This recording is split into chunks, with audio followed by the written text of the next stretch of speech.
it's very important to know soda has a lot of high fructose corn syrup, and the liver can turn this into fat, and that can add more fat. So when we talk to people about fatty liver disease, everyone's like, oh, I'm going to eat less fat now. But the reality is the liver can turn carbohydrates into fat also.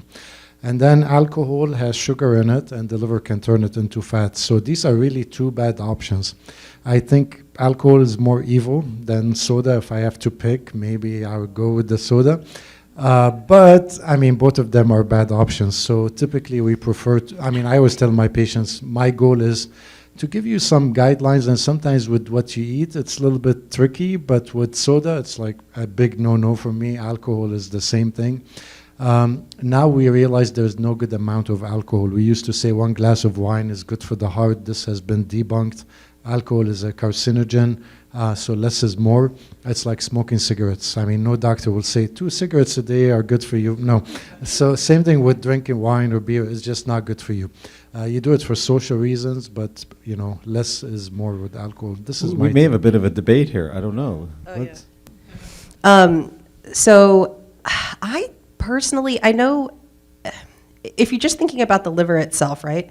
Fructose and alcohol are both poison to the liver.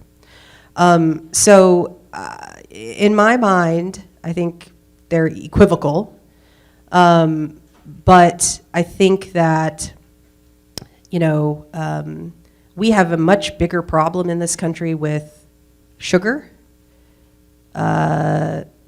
just across the board. Like you're seeing, you know, addiction. It's a huge addiction, and the problem is not with, you know, sugar. The specific type of sugar that is so toxic is fructose.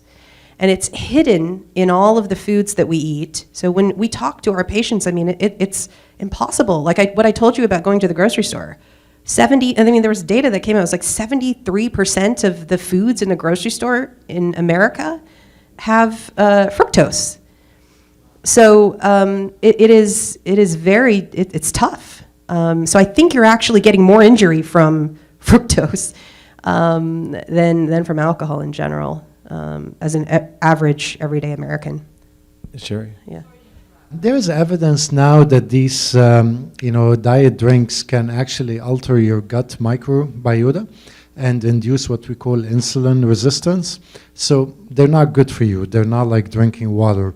So in my humble opinion, alcohol is up here. It's the worst for the liver, followed by regular soda and high fructose, whatever, and then Diet Coke.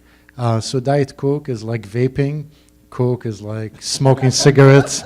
Alcohol is like going hard. But I think, again, they're not good for you. So water is best. There's some drinks now, they have a little bit of flavor with lemon or grapefruit, stuff like this. These are good for you. But sugary drinks are not good. Diet, if you have to, maybe as a transition from like regular Coke to Diet Coke to water, that would be my advice.